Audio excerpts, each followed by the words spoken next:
آج ہم ایک ایسی کشیدگی پر بات کرنے والے ہیں جو کسی بھی وقت ایک بہت بڑی جنگ میں بدل سکتی ہے، امریکہ اور ایران۔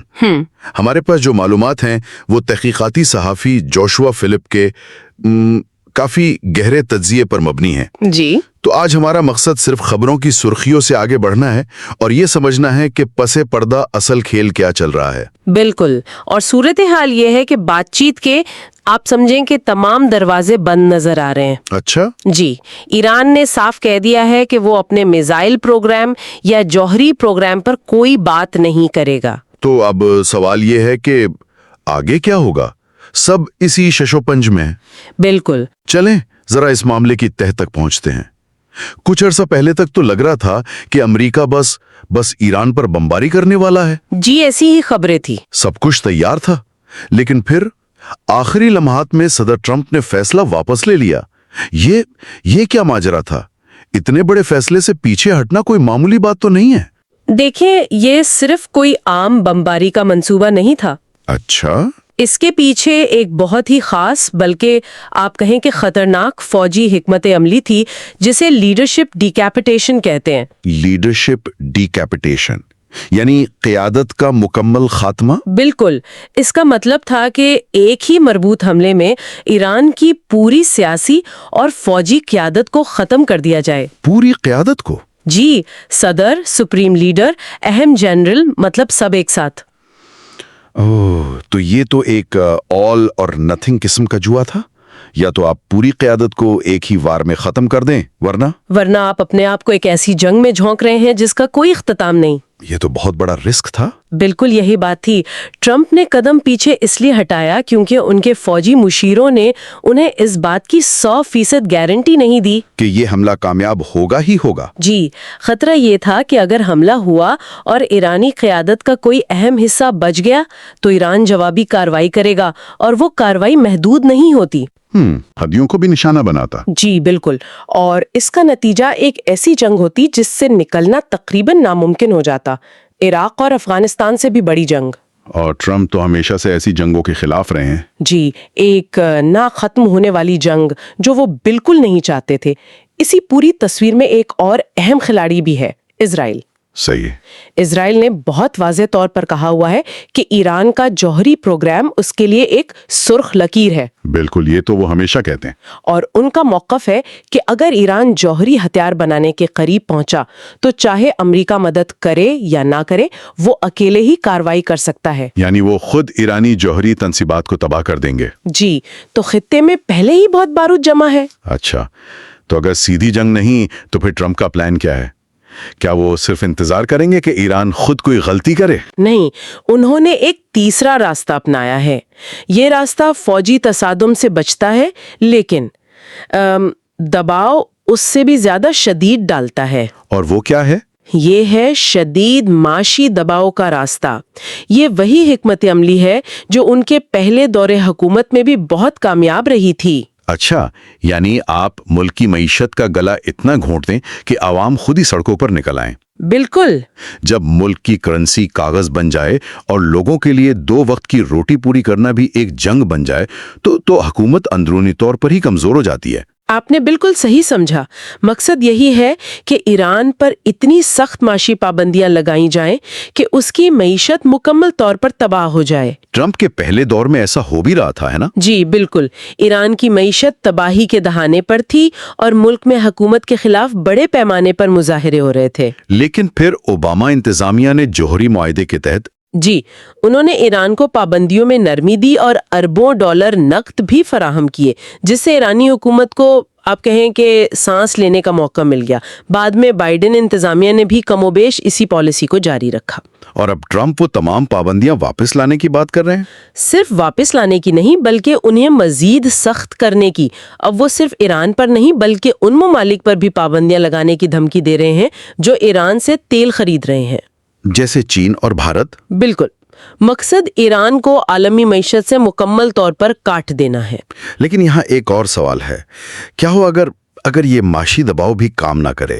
ہمارے ذرائع ایک بہت ہی عجیب بلکہ پریشان کن امکان کی طرف بھی اشارہ کرتے ہیں۔ جی، اور یہ ایک ایسا نظریہ ہے جس پر اب سنجیدگی سے غور کیا جا رہا ہے۔ وہ کیا ہے؟ وہ یہ کہ شاید ایرانی قیادت کا ایک بڑا حصہ بشمول ان کے خاندان پہلے ہی ملک چھوڑ چکا ہے۔ کیا مطلب؟ کہاں منتقل ہو چکے ہیں؟ چین یا روس کیسی لگہوں پر اگر وہ ملک سے باہر بیٹھ کر حکومت چلا رہے ہیں تو ان کی ذاتی زندگیوں پر نہ تو کسی فوجی حملے کا براہ راست اثر ہوگا اور نہ ہی ملک کے اندر معاشی بدحالی کا۔ بالکل۔ یہ تو بالکل ہی الگ کہانی ہے۔ اس کا مطلب تو یہ ہوا کہ آپ ایک ایسے دشمن سے لڑ رہے ہیں جو میدان میں ہے ہی نہیں۔ جی، اس صورت میں تو قیادت کے خاتمے والی حکمت عملی ویسے ہی بیکار ہو جاتی ہے۔ بالکل۔ اور اگر قیادت خود محفوظ ہے تو وہ اپنے عوام پر ہونے والے معاشی دباؤ کی بھی زیادہ پرواہ نہیں کرے گی۔ یہی تو بات ہے، یہ اس پوری صورتحال کو بہت زیادہ پیچیدہ بنا دیتا ہے۔ اچھا، اب آتے ہیں جوابی کارروائی پر۔ اگر امریکہ ایران پر دباؤ بڑھاتا ہے تو کیا ایران امریکی سرزمین پر کچھ کر سکتا ہے یا یہ خطرہ صرف مشرق وسطی تک ہی محدود ہے؟ نہیں، یہ خطرہ صرف مشرق وسطی تک محدود نہیں بلکہ بہت حقیقی اور امریکی سرزمین کے اندر تک موجود ہے۔ واقعی؟ جی، بنیادی طور پر امریکہ کو دو بڑے خطروں کا سامنا ہے۔ پہلا ہے حزب اللہ کا عالمی نیٹ ورک۔ ایک منٹ، حزب اللہ اور لاطینی امریکہ؟ میں تو سمجھتا تھا کہ یہ صرف لبنان اور مشرقی وسطی کی تنظیم ہے۔ یہی تو سب سے تشویشناک بات ہے۔ میکسیکو میں ٹریننگ کیمپس، امریکی سرحد کے بالکل پاس۔ یہ تو سیدھا کسی جاسوسی ناول کا پلاٹ لگ رہا ہے۔ یہ کتنا حقیقی خطرہ ہے؟ افسوس کی بات ہے کہ یہ کوئی ناول نہیں بلکہ حقیقت ہے۔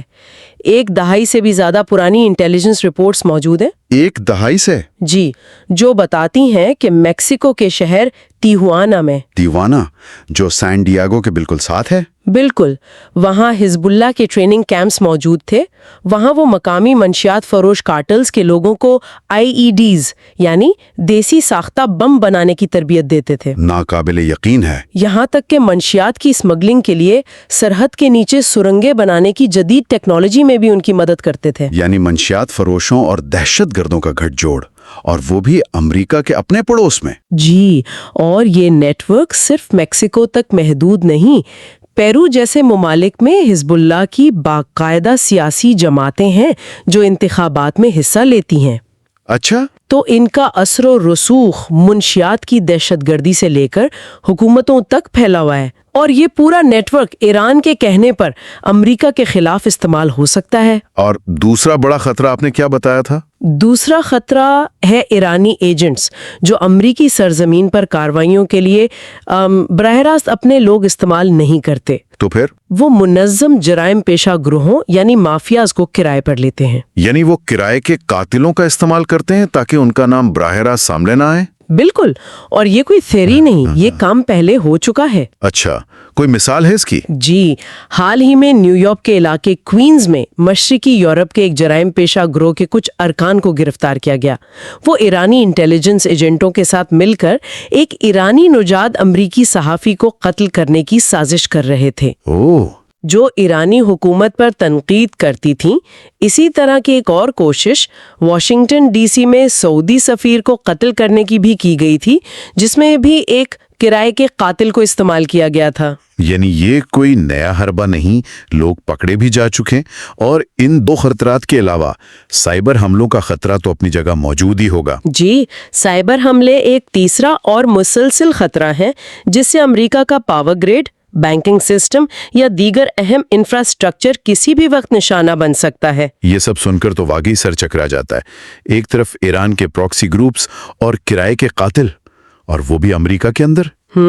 لیکن اگر ہم اس سے بھی بڑی تصویر دیکھیں تو ہمارے ذرائع ایک ایسی کڑی کی طرف اشارہ کرتے ہیں جو ایران کو نہ صرف چین بلکہ ایک قدیم پیشین گوئی سے بھی جوڑتی ہے۔ جی، یہ سننے میں شاید تھوڑا عجیب لگے، لیکن یہ اس پوری بساط کا سب سے اہم حصہ ہو سکتا ہے۔ آپ بائبل کی کتاب حزقیل کی پیشن گوئی کا ذکر کر رہی ہیں، جس میں کہا گیا ہے کہ آخری زمانے میں روس، ترکی اور ایران مل کر اسرائیل پر ایک بہت بڑا حملہ کریں گے۔ جی بالکل وہی۔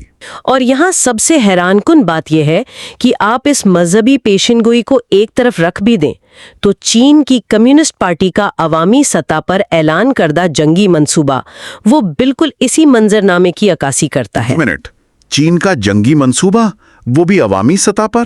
اس کا امریکہ ایران کشیدگی سے کیا تعلق؟ یہ تو بالکل الگ الگ دنیایں لگتی ہیں۔ تعلق بہت گہرا ہے، اور یہ کوئی خفیہ راز نہیں۔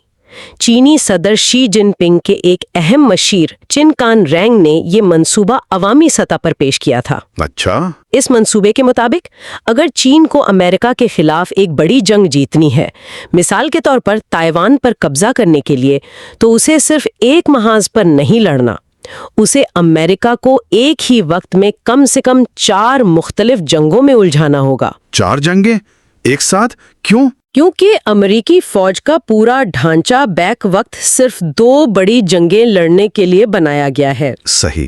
4 محاذوں پر جنگ امریکہ کے فوجی وسائل، اسلحہ اور سپلائی چین کو اس قدر تقسیم کر دے گی کہ وہ کمزور ہو کر ٹوٹ جائے گا۔ یہ تو بالکل شطرنج کی بساط لگ رہی ہے، جہاں چین دوسرے مہروں جیسے روس اور ایران کو قربان کر رہا ہے تاکہ وہ اپنے اصل ہدف تک پہنچ سکے۔ بالکل۔ یہ تو بہت ہی خطرناک کھیل ہے۔ جی، اس منصوبے کے مطابق پہلی جنگ یورپ میں روس کے خلاف ہوگی۔ یوکرین والی؟ جی بالکل ویسی ہی۔ اس میں امریکہ براہ راست نہیں لڑے گا، بلکہ مالی اور فوجی ساز و سامان سے مدد فراہم کرے گا، جس سے اس کے اپنے ہتھیاروں کے ذخائر خالی ہوں گے۔ ٹھیک ہے، اور دوسری جنگ مشرق وسطی میں شروع کروائی جائے گی، جہاں کوئی دہشت گرد تنظیم اسرائیل پر حملہ کرے گی اور امریکہ اپنے سب سے قریبی اتحادی کے دفاع کے لیے اس جنگ میں کھنچ جائے گا۔ یہ تو بالکل آج کی صورتحال لگ رہی ہے۔ یوکرین اور مشرق وسطی، 2 محاذ تو پہلے ہی کھلے ہوئے ہیں، تیسرا اور چوتھا محاذ کہاں ہوگا؟ تیسری جنگ لاطینی امریکہ میں شروع کروانے کا منصوبہ تھا۔ لاطینی امریکہ؟ جی، کچھ عرصہ پہلے وینزویلا اور برازیل مل کر اپنے پڑوسی ملک گیانا پر حملہ کرنے کی منصوبہ بندی کر رہے تھے، جہاں تیل کے بہت بڑے ذخائر دریافت ہوئے ہیں۔ مجھے یاد آیا۔ اس جنگ کو بہت مشکل سے روکا گیا۔ اگر وہ جنگ چھڑ جاتی تو امریکہ کے اپنے پڑوس میں ایک نیا محاذ کھل جاتا، جس میں مہاجرین کا بحران، دہشت گردی، سمگلنگ سب کچھ شامل ہوتا۔ بالکل۔ اور جب امریکہ ان 3 محاذوں پر بری طرح پھنس چکا ہوتا، اس کے فوجی وسائل تقسیم ہو چکے ہوتے، تب چین چوتھی اور اپنی اصل جنگ شروع کرتا، یعنی تائیوان پر حملہ۔ اور اس وقت امریکہ کے پاس تائیوان کی مدد کے لیے نہ تو فوجی طاقت بچتی اور نہ ہی سیاسی ارادہ۔ بالکل۔ تو اس کا مطلب یہ ہوا کہ یوکرین کی جنگ اور مشرق وسطی میں جو کچھ ہو رہا ہے وہ الگ الگ واقعات نہیں ہیں، یہ ایک ہی بڑے منصوبے کے حصے ہو سکتے ہیں۔ تجزیہ تو یہی کہتا ہے۔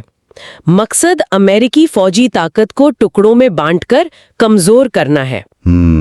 اور یہاں امریکہ کی ایک بہت بڑی اسٹریٹجک کمزوری سامنے آتی ہے، جس کا تعلق میدان جنگ سے نہیں بلکہ فیکٹریوں سے ہے۔ فیکٹریوں سے؟ مطلب یہ کہ امریکہ کے پاس اس وقت ایک عالمی جنگ لڑنے کے لیے درکار جنگی ساز و سامان جیسے میزائل اور گولہ بارود بنانے کی صنعتی صلاحیت ہی نہیں ہے۔ کیا مطلب؟ وہ دنیا کی سب سے بڑی فوجی طاقت ہیں۔ تھے، لیکن انہوں نے اپنی یہ صنعتیں چین کو منتقل کر دیں۔ یعنی جنگ جیتنے کے لیے آپ کو جن چیزوں کی ضرورت ہے وہ آپ کا دشمن بنا رہا ہے۔ یہ تو اپنی گردن پہ خود چھری رکھنے والی بات ہے۔ صرف جنگی ساز و سامان ہی نہیں، نایاب معدنیات یعنی ریئر ارتھ منرلز جو ہر جدید ٹیکنالوجی کے لیے لازمی ہے۔ فون سے لے کر میسائل تھا۔ جی، ان کے 90% سے زیادہ سپلائی چین پر کنٹرول چین کا ہے، یہاں تک کہ بنیادی ادویات جیسے اینٹی بائیوٹکس بنانے کی صنعتیں بھی امریکہ نے چین کو منتقل کر دی ہیں۔ تو ٹرمپ انتظامیہ اب کیا کر رہی ہے؟ وہ اب تیزی سے ان صنعتوں کو واپس لانے کی کوشش کر رہی ہے، لیکن اس میں کئی سال لگیں گے۔ تجزیہ یہ ہے کہ ہم بہت تھوڑے فرق سے ایک تیسری عالمی جنگ کے دھانے سے واپس آئے ہیں۔ لیکن یہ خطرہ ابھی ٹلا نہیں ہے۔ بالکل نہیں۔ یہ تو واقعی ایک بہت بڑی اور پیچیدہ بساط ہے۔ آج کی گفتگو کا خلاصہ کریں تو یہ بات صاف ہو گئی کہ یہ صرف امریکہ اور ایران کا معاملہ نہیں ہے۔ جی بالکل نہیں۔ ٹرمپ کی حکمت عملی براہ راست فوجی حملے کے بجائے شدید معاشی دباؤ پر مرکوز ہے، کیونکہ ایک مکمل جنگ کے خطرات بہت زیادہ ہیں۔ صحیح۔ ایران کے خطرات پراکسی گروہوں اور جرائم پیشہ نیٹ ورکس کے ذریعے امریکی سرحدوں کے اندر تک پہنچ چکے ہیں۔ اور سب سے اہم بات یہ کہ یہ پوری کشیدگی ایک بڑی عالمی شطرنج کا حصہ ہے، جس کا مرکزی کھلاڑی چین ہے، جو امریکہ کو عالمی سطح پر کمزور کرنا چاہتا ہے۔ اس ساری بات سے ایک آخری اہم سوال ذہن میں آتا ہے جسے ہمارے سامعین کو سوچنا چاہیے۔ ہمارے ذرائع بتاتے ہیں کہ امریکہ نے اپنی اہم ترین صنعتیں جیسے نایاب معدنیات اور ادویات چین کو آؤٹ سورس کر دی ہیں۔ جی، تو آج کے دور میں جہاں تمام عالمی تنازعات ایک دوسرے سے جڑے ہوئے ہیں، اپنے ایک اسٹریٹجک حریف پر اس قدر معاشی انحصار کی اصل قیمت کیا ہے؟ یہ بہت اہم سوال ہے۔ کیا قومی سلامتی کی جنگ اب میدان جنگ میں نہیں بلکہ سپلائی چینز اور فیکٹریوں میں لڑی جا رہی ہے؟